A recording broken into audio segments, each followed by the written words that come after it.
Welcome or welcome back for those of you who have joined previous talks as well to the 7th edition of Programmers Week. Like we promised, this year we go beyond with great tech talks spread across 6 days, split by domain of interest. I'm Victor Lupaescu, Community Manager for DevOps and Big Data at Cognizant Softvision, and I will moderate the next 2 tech talks. First, let me introduce you to our next speaker. Radu Mazilu is the DevOps Community Lead at Cognizant Softvision. He is passionate about technology, no matter which one, as long as it's a good solution for a problem. He enjoys working with people, especially when discussing cloud infrastructure that is scalable, resilient, and written in code.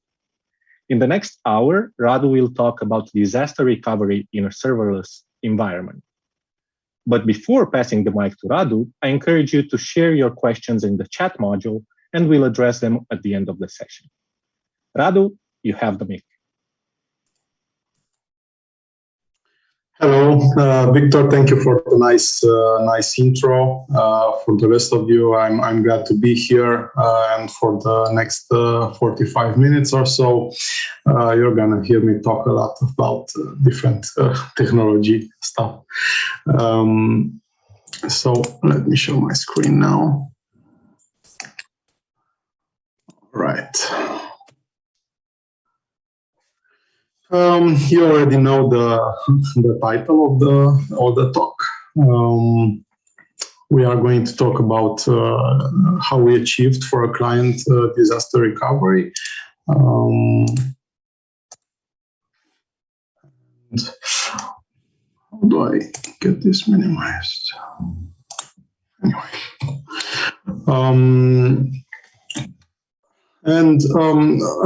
I built an agenda for this talk, so you guys will know what I will be talking about. First up, we're going to talk about the application that we developed there, because it's important for the decisions we took regarding the disaster recovery solution. I'm going to show you here like the business requirements, the infrastructure overview, and an example API. We're going to talk next about obviously the disaster recovery solution with its requirements, characteristics, and development phases. We didn't build it in one step. We took 4 of them. And last but not least, I'm going to talk about disaster recovery test that we developed, because you don't want just to have a solution that might work. You want to be sure that it will work. And in the event of a disaster, you won't find out that not everything is working as it should be. All right, so first up, the application. Our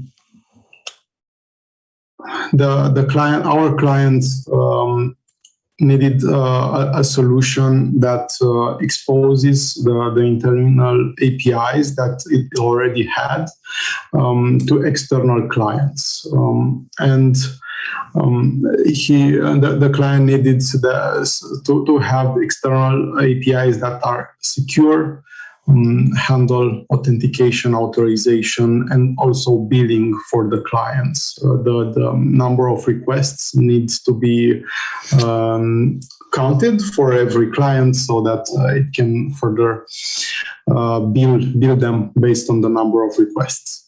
And besides these requirements, the platform also needed to be extensible, because it started as a proof of concept, and then it evolved a lot more.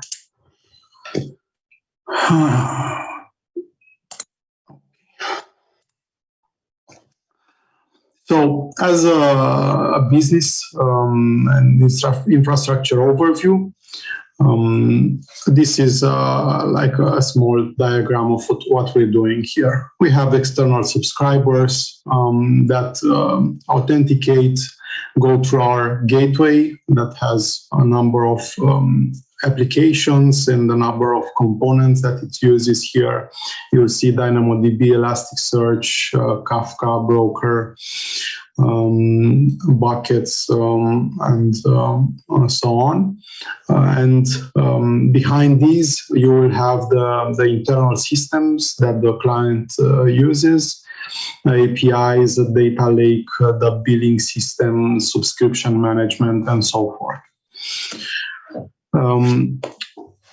As I mentioned in the title, we chose to go with managed services, and this is an API example in which you can see how we piece together different services from AWS to achieve the end result. This is an API that handles images upload for different products. And you can see here that we use API gateways, Lambdas, DynamoDB, some Elasticsearch, S3 buckets, step functions. So it's mostly managed services that are on demand, priced on demand. Elasticsearch is an exception. Of course, you pay for that one, no matter how much you use it. But the other ones are basically free if no one calls them. So that's important going forward when I'm going to talk about the cost for this disaster recovery solution. All right. So in this context, our solution, or rather, before I talk about our solution, I want to talk about a bit about how a disaster recovery solution works in a like a classical environment where you have servers on containers in your main region or data center. And in order to have a quick switch over to another data center or region, you will need to have other resources, servers, containers, what have you, that are running there, and you have to pay for them. Or you don't have them running there, but then the time to failover will be longer because you have to get them up and check that they are working and maybe encounter surprises, hopefully not. But best case scenario, it costs a bit to have the resources in another data center or region. And that's the main difference that we have in a serverless environment with API gateways and Lambdas, because you don't pay for those if they are not used. And our solution in this context looks like this. You have here a production domain and two regions. Region 1 would be the main region, and region 2 the secondary region that we would use to fail over in case of a disaster. And here we have various APIs that we have grouped by business like purposes. The different things here, but these are API gateways and Lambdas mostly. We have the idea is to have these deployed and updated in both regions. As I said before, this is very convenient because the Lambdas that we have deployed in the second region cost us nothing, because the second region won't receive requests on a daily basis. So that's very cheap to do. And of course, we need to also think about data and what we need to synchronize to the other region. The Lambdas are stateless, but of course, there's data behind them. And for this, we use DynamoDB that has built-in replication, and this syncs up automatically the data to the other region. And what I pictured here is the Elasticsearch cluster that we use mostly for reporting, and we also have to synchronize this data over to the other region. So what is crucial and needs to be synced to the other region is the usage data, the data that we use to, rather the client uses to bill its users. And the data is very important because we don't want to bill the client or even worse, get over the bill, and they'll come asking why are they paying so much, and we have no data to back up our claims. So that's a not good scenario. As I said, the lambdas are kept up to date in both regions with every deploy. We only pay for the storage of Elasticsearch and for the synchronization of the DynamoDB tables. And what is very, very nice is that the time to recovery is 0 for most APIs. Why is that? It's because the lambdas in the second region, although we do not pay for them because they are not used, they don't need to boot up.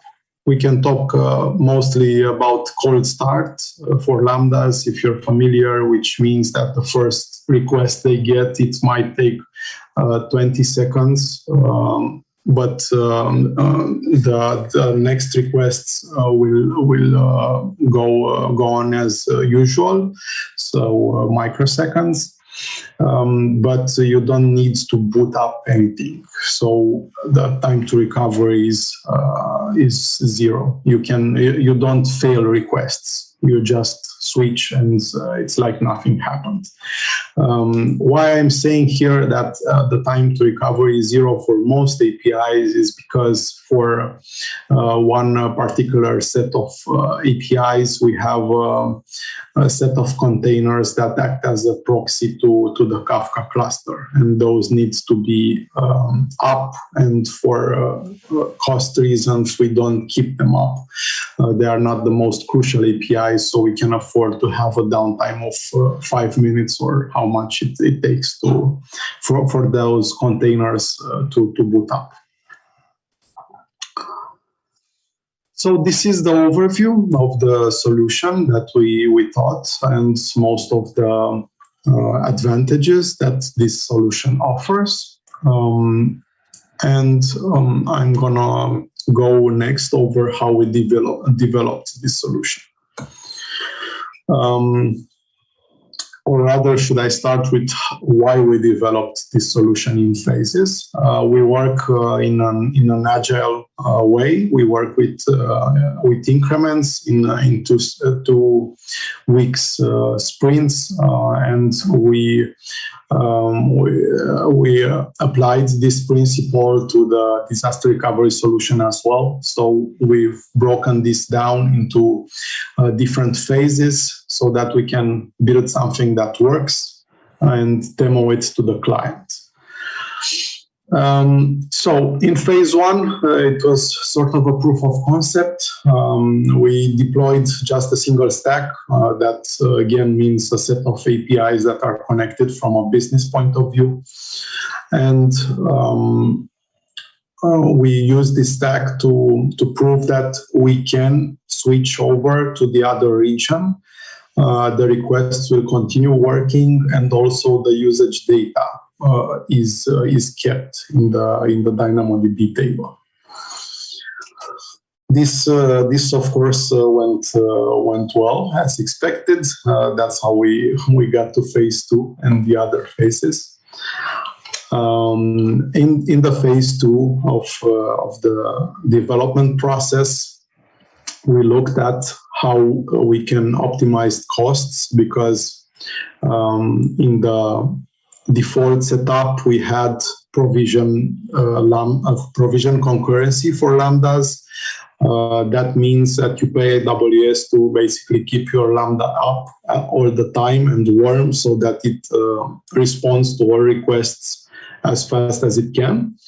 And we didn't need that for the second region. That's something to keep in mind if you go through this kind of setup.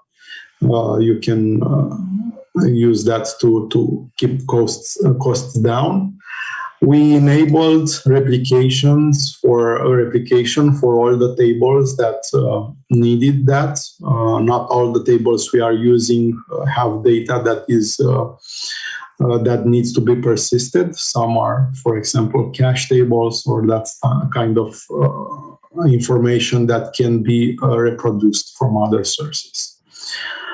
And another important step was configuring replication for Elasticsearch. This is sort of a complicated topic in AWS. It's not out of the box as it is for DynamoDB. And for Elasticsearch, you have different ways to approach this. What we went with is having the cluster in the main region, save a backup to an S3 bucket. The S3 bucket is replicated in the second region, and from there we can restore that backup to the second region.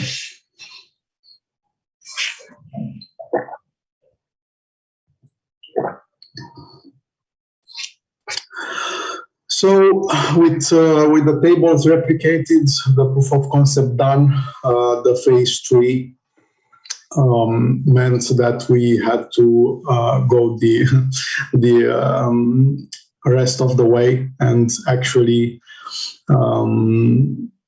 extend the proof of concept to all the stacks, all the APIs that we had, deploy all of them in the second region, put the procedures in place so we keep everything up to date and we don't just deploy to the main region as before. And of course, configuring and testing the proxy to the Kafka cluster, as I mentioned, that is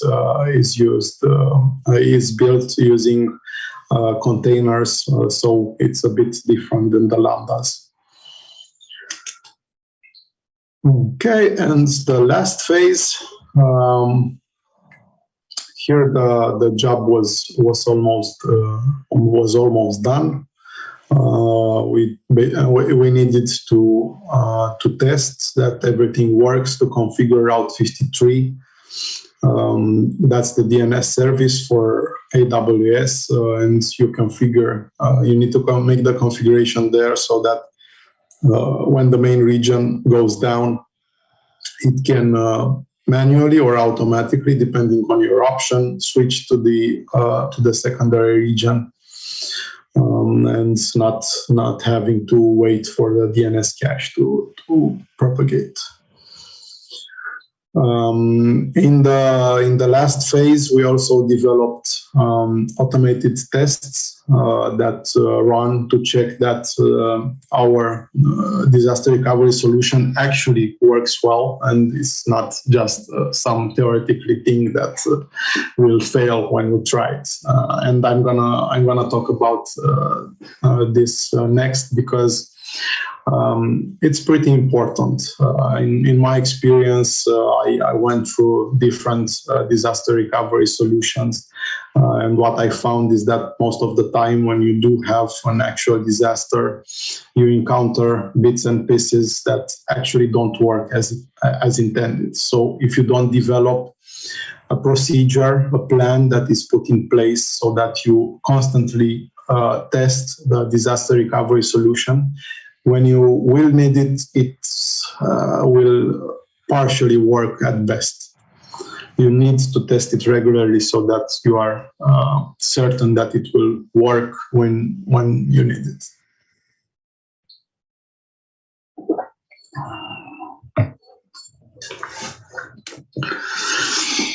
All right, so I went over how the solution was built, why it was built that way, and why it made sense for us. Of course, it won't work the same in every scenario, but for our particular use case, it was the best option. And as I said before, it's important that the solution is actually tested, and not just once, but continually tested. And of course, if you need to do a thing more than once, you'd better automate it. And that's what we did. So, as I said, we wanted something that will test our solution. It will do so in a repetitive kind of way, so that we can run it every month or more often if we want to. And of course, it wouldn't affect normal traffic. So what we built here is a solution that uses JMeter to simulate traffic. And using JMeter, we switch from one region to another, and we count the number of successful or failed requests. And also the usage data, the data that the client uses for billing its users. That, as I said, is important, and it's important that even during a failover, that data is accurate, and we wanted to include that in the test as well. So the steps to the disaster recovery test that we designed and developed is as follows. We first start simulating traffic with Apache JMeter, as I said. We send traffic to 5 of the most used APIs. That is an acceptable approximation of how the entire system works. It's an optimization. We could have tested all the APIs, but it would have all been more difficult, and it would have taken more time. And as I said, we work in an agile way, so maybe in the next iteration, if it makes sense for us. We simulate failover, so the initial traffic is sent to the main region. We then simulate a failover. We chose not to do that from Route 53 because some permissions issues that we had. So instead, we just switched the endpoint inside JMeter. But for our intents and purposes, that is the same as switching from Route 53. So we are, after this step, sending requests to the second region.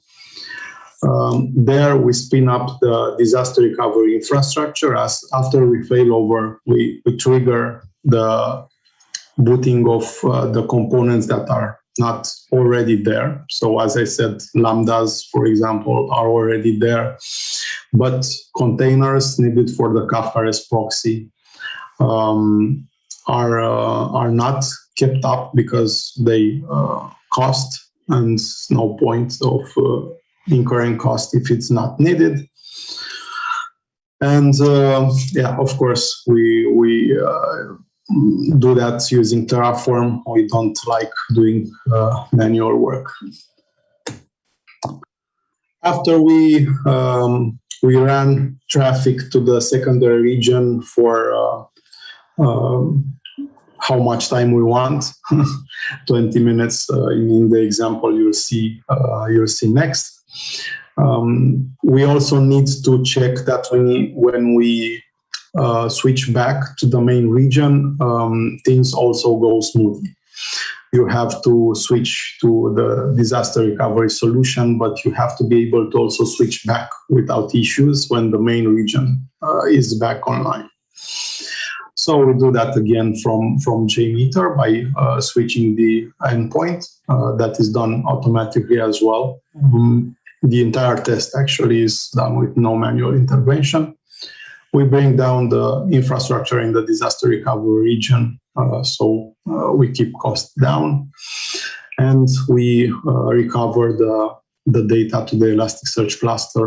As I discussed, it doesn't work as well as with DynamoDB. You have to do that with backups in S3 buckets and so forth. And last but not least, as I said, we need to make sure that the usage data used for billing is on point, is accurate. So we cross-compare 3 sources to check that everything is accurate. We count the requests from JMeter, so the tool that actually sends the requests, of course, it knows how many requests it sent. DynamoDB, where we keep just the number of requests, not the actual requests. So we need to have that on par as well. And Elasticsearch, where we keep the data for each usage event individually. So in DynamoDB, we have just a number, a counter if you want. And in Elasticsearch, we have all the data. But of course, counting the usage events in Elasticsearch needs to be to output the same number as the counter in DynamoDB and number of requests that JMeter says it sent. Okay, and I have for you here a graph of this kind of disaster recovery tests that we ran. And you'll see how it works and which requests just go on when you fail over and which do not.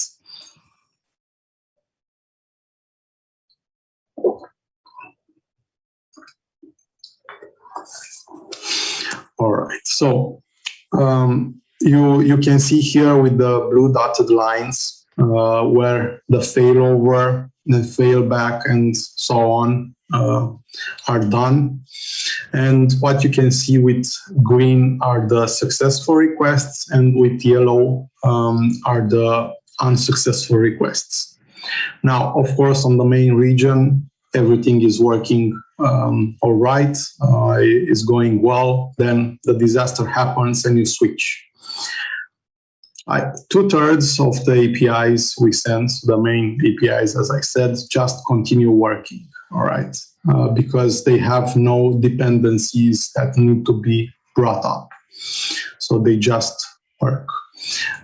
What you see, failed requests, are the APIs that depend on the communication to the Kafka cluster. And it takes about 10 minutes for Terraform to bring up those containers.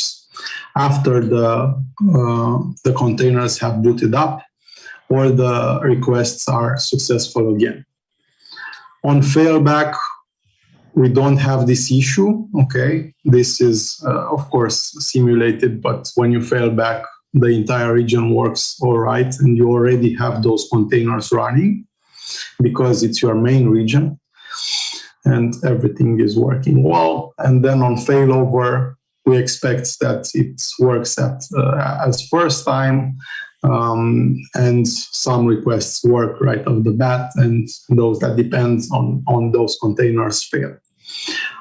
This could go on, and we ran this test for 4 or 5 hours, switching regions at every 20 minutes, and we saw the same pattern, which is exactly what we wanted to see, that it's predictable. So this is how it looks on a graph, and this is a bit of data. What I told you, that we count the requests from JMeter, from DynamoDB, and from Elasticsearch, and we only bill for the successful requests. So that's why you will see that JMeter also has more requests than DynamoDB or Elasticsearch, because some are failed. these are the APIs that failed, but for the other 4 groups of APIs, you have no failed requests. We could, of course, opt to pay a bit more money, right, and have the containers running in the secondary region, and then you would see a nice 0 failed requests here as well. But for the time being, this is an optimization that works for us. So the time to fully functioning APIs is 15 minutes because it includes bringing up the containers, and the time to complete recovery is 1 hour because you have to restore the data to Elasticsearch. And this again is acceptable for our business requirements.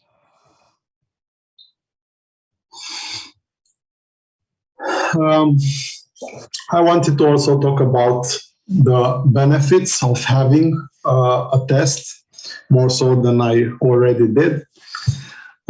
So it increases confidence in disaster recovery capabilities, and it gets you prepared to do this switch more easily if the need arises. It allows us to check periodically if the DR solution is kept up to date, because mistakes can happen and the main region is the main concern, but you have to check this periodically. And another good side effect is that you can actually discover bugs in the disaster recovery solution or in the system itself, right?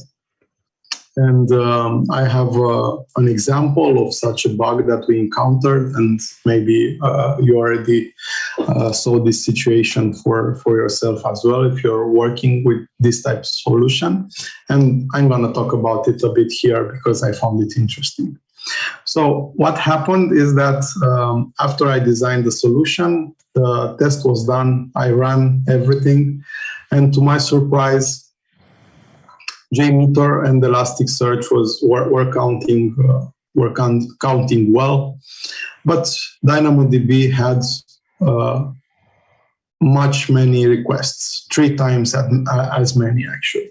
So if I was sending 1,000 requests for JMeter, DynamoDB was saying, okay, you have to build 3,000 to your clients. And I was pretty sure that's not going to be all right with our client, and he would be unhappy. So to explain how this happens, I have to go a bit through how we are counting the requests, and this is as follows. We have the lambdas that we run our APIs on. Those lambdas write logs to CloudWatch, and we write a specific type of log that is a JSON. We name it usage event, and from there we extract the data. From CloudWatch we have a subscription filter. Basically what that is it's a service from AWS stack that looks for messages that follow a certain pattern in CloudWatch, and when it encounters that kind of pattern, it triggers an event. All right, so when CloudWatch saw an usage event, a log of the type that I mentioned we use, it launched a Lambda. And that Lambda increments the counter in DynamoDB and writes the data to Elasticsearch, so that we know that the client issued 1 more request, and we also write the data for it. Now, what I discovered after desperately looking into why this the three times more request is happening is that while Elasticsearch is down when we switched to the secondary region, the entire Lambda that wrote the data was failing. But it was not this request was not failing as at the first time as the DynamoDB. So what happened is that the Lambda got triggered. The DynamoDB increment worked all right because it's really fast. It's faster, much faster than Elasticsearch. And then the Elasticsearch writes through an error. So the entire Lambda got an exception. And what happens by default is that when a Lambda launched from this subscription filter fails, it gets retried. And by default, it actually gets retried 3 times. So that's why we received 1 usage event, and we actually wrote to DynamoDB 3 times, because for every try, the DynamoDB write worked and the Elasticsearch one didn't. So that's something to keep in mind. When you have events launching Lambdas, especially asynchronous calls, you can expect to have default retry policies from AWS. So that's just something to keep in mind when you work with these systems.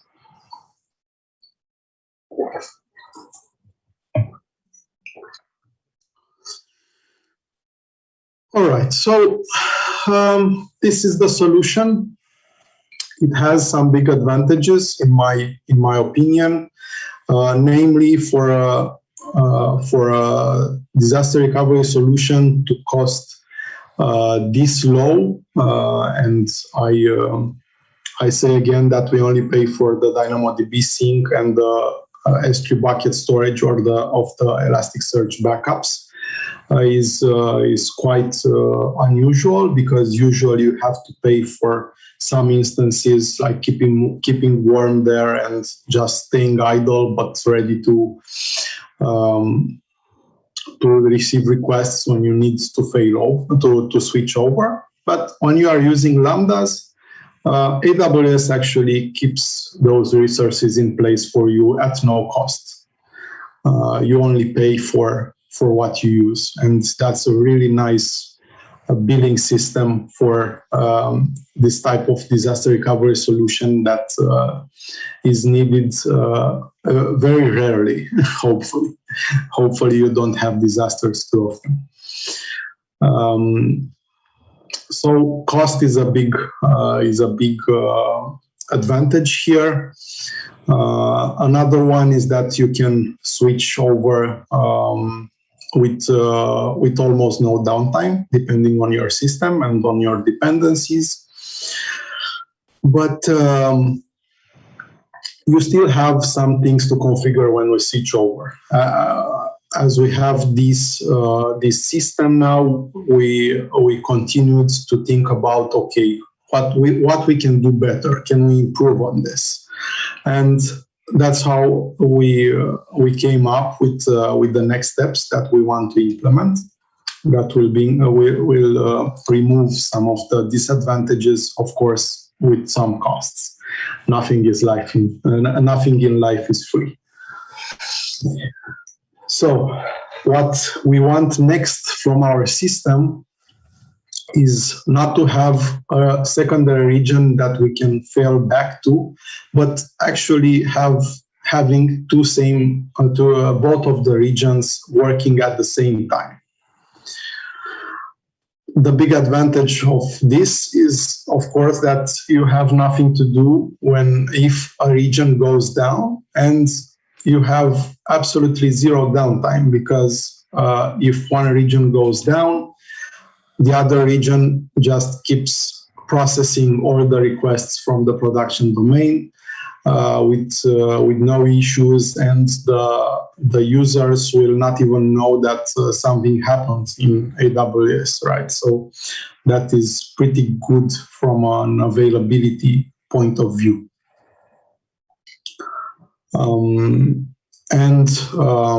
Of course, you have to ask yourself what happens when half of the resources you have deployed become unavailable. How will the other half handle all the load?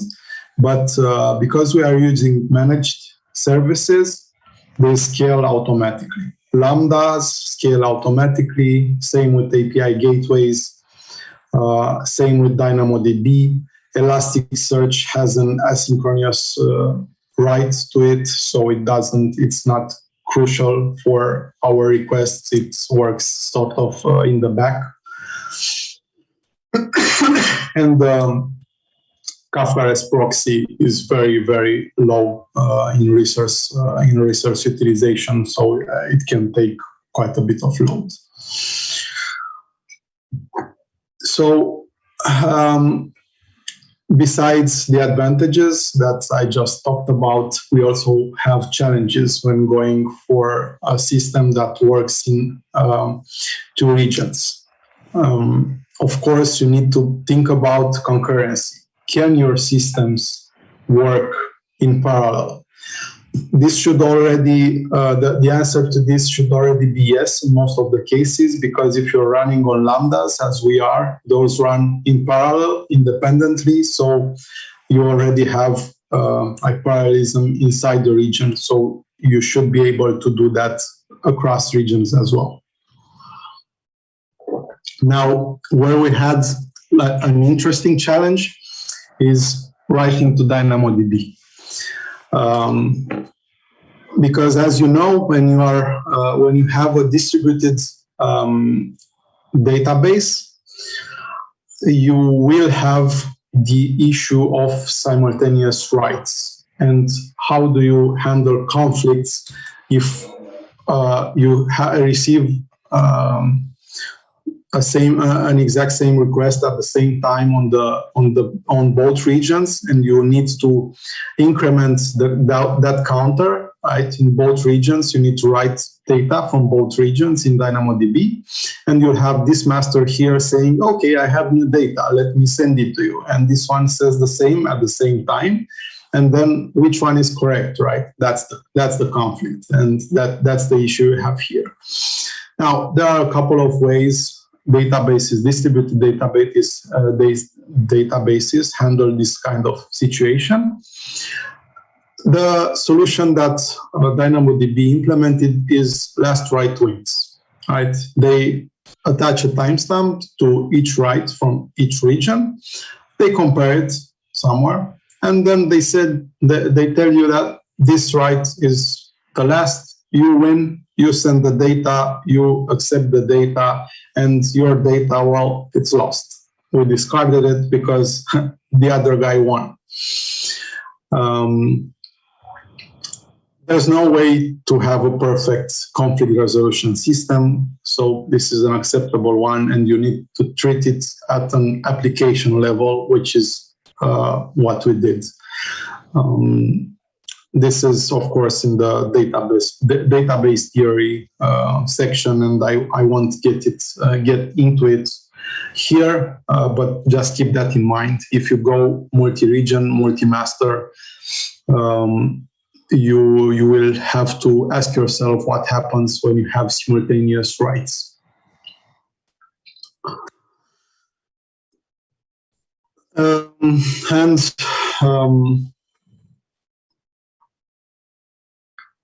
We solved this at the application level by changing the way we count the requests and including the region in the counter name, sort of speak. So we have counter for each API and client. We have a counter in the first region, a counter in the second region. So each one is happy right into its own counter, and then where we need, we just make the sum between those 2 regions. So the solution is quite simple, but it's something we had to think about before going with this. Elasticsearch replication is not that as easily done, and what we actually decided to do here is to duplicate the data. You sometimes don't go for the more elegant solution, but for the more simple one, this is the least error prone and the best ratio of development time versus rewards. So this is what we went with. I'm not here to preach perfect system, but rather systems that work with the business cases you have. And of course, what we also needed to take into consideration is can we actually run all the systems, all the APIs and everything we developed during this time? Can we run them in both regions at the same time? For most of them, the answer is yes. Some needs some tweaking, but it's gonna be solved. And as I said before, the big advantage is zero downtime. Of course, both regions can go down, but if that happens in AWS, you probably have bigger issues. But the costs are, of course, somewhat higher, right? For Lambdas, you will pay for the same requests because instead of paying them for one region, you just split the cost between two regions. DynamoDB the same, it was synced before, but Elasticsearch is running both two clusters instead of one now. And the containers with the Kafka proxy also need to be up in both regions. But having a solution that can, without flinching, take an entire region going down, well, that's quite a feature. So this was my presentation. To have a short recap, we designed a disaster recovery solution that is cost efficient, has no downtime for most APIs. We developed it in phases so that we keep agile and we keep showing that we have something that works. And we developed automated tests that help us validate that it works and helps us keep it in shape.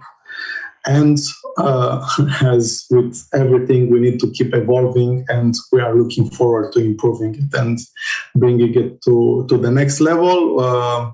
About which maybe I'll talk about next year. Okay. Time for the Q&A then, Radu.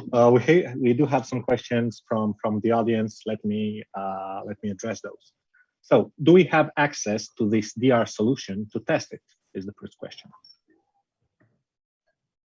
Well, if you were to be a user of our client, you would enjoy the benefits of it.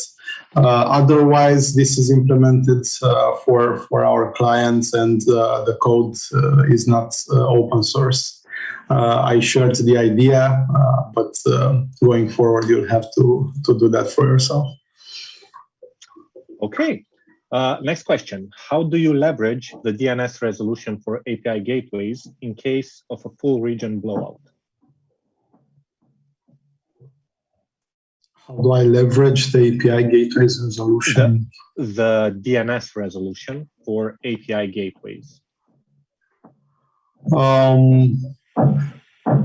I'm not sure what you mean. In case of a full region blowout, we can switch to the other region that hopefully doesn't have the same issues, right? So the API gateways in the secondary region would work. How does AWS handle DNS from this point of view, switching to the other region? I haven't studied. I just know that Route 53 has a failover policy and it can switch over to another region. Okay. And last question, was the DR solution helpful? I mean, have AWS services gone down in any of your projects? Well, to be honest, when I started developing this solution, it seemed a bit absurd to me because, come on, when is AWS going to go down? But I started working on it because it was an interesting subject. And what do you know, this year in January, if I remember correctly, the entire region of US East 1 went down. So that's big. It was one of the regions that we were using. Luckily, it was just used for the development environments. But yeah, it did happen this year. You can Google it. It's actually quite interesting. They basically reached the limit of the number of requests each server in their Kafka Streams solution could handle, the physical limit. And because of that, it was a domino effect because they use not Kafka Streams,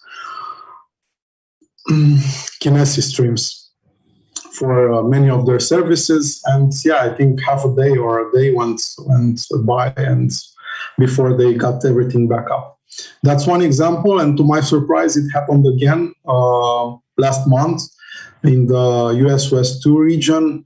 There was a network outage and our latency basically went through the roof from milliseconds to 5-10 seconds. So the answer is, yeah, it happens. Okay, and last question from me, Radu. In case people want to talk with you more on these kind of subjects, how can they approach you? Yeah, so this is what I was going next for. You can connect with me for further questions on LinkedIn or via email. I let these QR codes hang for a little bit, but of course you can use LinkedIn search feature to find me there, and the email is also pretty easy to remember. So 5, 4, 3, 2, 1. Going next. I hope you liked this presentation. If you did or if you didn't, I would love some feedback from you so that I can even better material next year. So if you have 2 minutes, please scan this QR code and let me know what you think. I do look forward to hearing from you, at least in the feedback form, but I also encourage you to write me on LinkedIn or on email. Thank you for your time. I hope you enjoyed. I know I enjoyed talking about technology and especially about something that I really found interesting developing. And yeah, have a nice day, and I wish you fun going forward looking at the next presentations. I know I'm looking forward to that. Thank you, Radu, and everyone, please keep in tune. We are continuing with another great tech talk on cloud topic.